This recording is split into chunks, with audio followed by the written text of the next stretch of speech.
So if what we have as a matter of public policy regarding healthcare and entitlements over the next 4 or 8 years is a government that creates yet a new massive entitlement in the form of Medicare for everyone and does not grapple with the fiscal unsoundness of the current Medicare, Social Security, and entitlement regime, what happens? Well, we just accelerate the bankruptcy of these programs. We accelerate the massive tax increases and borrowing that would be required to finance these programs.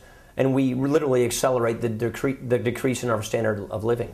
The problem is if we go down this path and start taxing us at the rates you would have to tax the American economy, the American workers, in order to pay the bills, we will stagnate. We will surpass Europe in their level of stagnation and unemployment.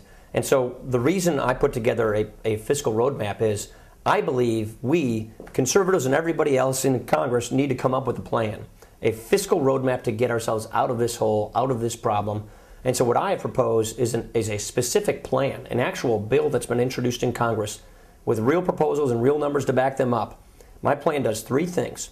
It fulfills the mission of health and retirement security, which is the mission of these programs, but it does so while accomplishing two other very important objectives: lifting this burden of debt, paying off that $53 trillion for the next generation, and keeping our economy competitive in the 21st century global economy.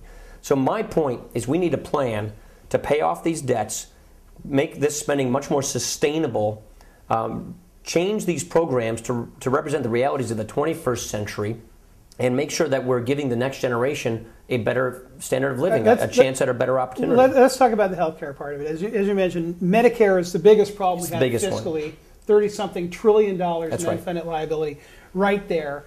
And you have all this tremendous political pressure that there are uninsured people in America, health insurance isn't portable, it's too expensive, people don't have. What's your solution to this? My solution is, let's take a look at the money we're already spending. We already spend 2.5 times per person on health care for people under the age of 65 compared to all of the industrialized countries, and yet we're not getting our money's worth. For the next 10 years, the government is projected to spend $4.5 trillion on health care for people under the age of 65. And what I'm suggesting is let's change the way we spend that money and give it to people through the use of refundable tax credits or vouchers to go buy their own insurance, and let's reform the way our markets work. Let's reform our insurance laws, so if you're in a really expensive state, you can leave that state and buy insurance in a cheaper state. Let's give people the ability to bulk buy their health insurance in large nationwide buying pools. Let's have transparency in health care, so we have real competition. Let me try and put it in concrete terms. Let's say, okay, you're someone, you're making $70,000, you're trying to raise a family, you're getting health insurance through your employer, you pay a premium, a few $100s a month perhaps.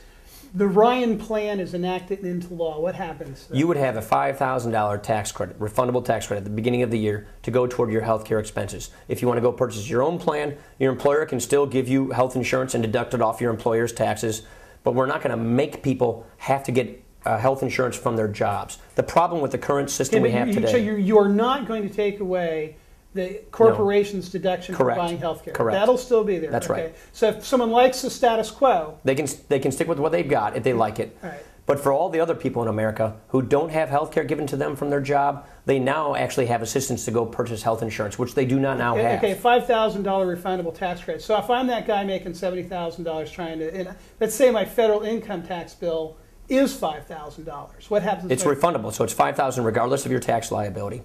And more to the point, so if I go out and spend $5,000 in health insurance premiums, and my federal tax bill was $5,000, at the end of the year I pay zero taxes. That's right. No taxes at all. Yeah. And if my insurance ends up being $6,000, I pay zero taxes, and I pay $1,000 out of my own pocket. That's right. To make sure I get the health. That's right. And we have a number of reforms to make health insurance more affordable. So the point we're trying to make is, instead of having a government-run system or having an HMO bureaucrat-run system, we want a system that is run by patients and their doctors. We want a system of competition. We want price competition in healthcare, quality competition in healthcare, and we want to make the purchaser, the individual, the family, more powerful in how they buy their health insurance. Let me ask you about another person, someone who's more on the economic margins. Let's say a single mom, she's making $32,000 a year, she's got a couple kids. She doesn't have health care. What does this do for her? She'll get that $5,000 tax credit, regardless of whether she pays taxes at all. The government will give her a check for $5,000 That's right. So if she's spending $5,000 in health care premiums. That's right. So she'll get the $5,000 check.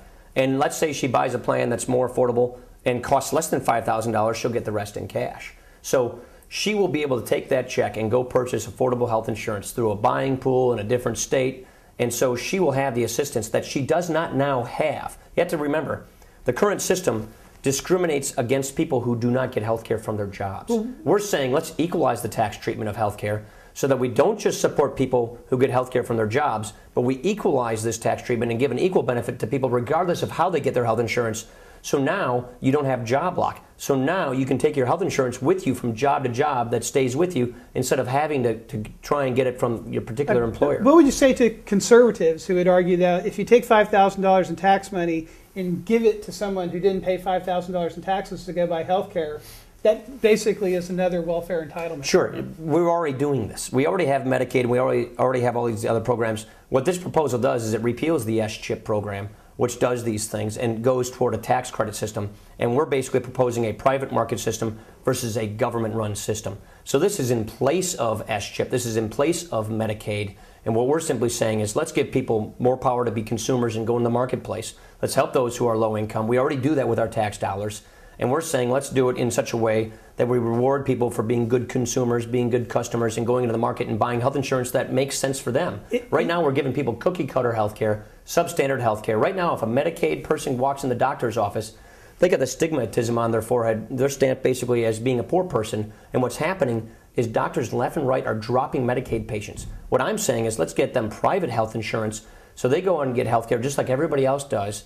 And let's take the money we're spending in all these government health care programs and use it to go toward private vouchers so people can get more affordable health insurance in the private market. And your belief, just looking at this purely from a fiscal point of view, is if you give that person who doesn't have the money to buy health insurance and isn't paying the taxes, right, the $5,000, and they go out in the marketplace on their own and try and find insurance, they will end up spending less government money. That's correct. Than if you had them in a government. We've already quantified it. It saves hundreds of billions of dollars doing it this way versus the government-run way. It's just a better deal for the other taxpayers. I mean, That's if you look at it out of the self-interest of someone who's not concerned with this program, they're concerned about how much taxes am I paying.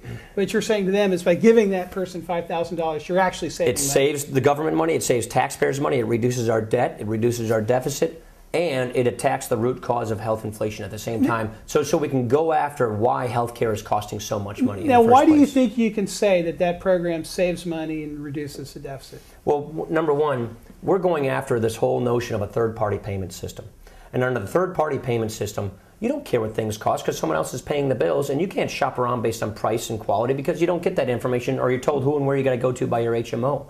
We want to get rid of that kind of a system because it is giving us double-digit healthcare price increases no matter who you are in healthcare. We want to go after why healthcare costs so much money, and one of the reasons is we don't have real consumer market reforms. What is missing in healthcare, which is 16% of our economy, are the basic building blocks of a market economy: transparency on price, transparency in quality, and an economic incentive for the consumer to act on those things. We want to bring those market dynamics into the healthcare system. And by doing it, by having more consumers shop and act like consumers in healthcare, we can actually go at the root cause of health inflation. Let me just give you an example.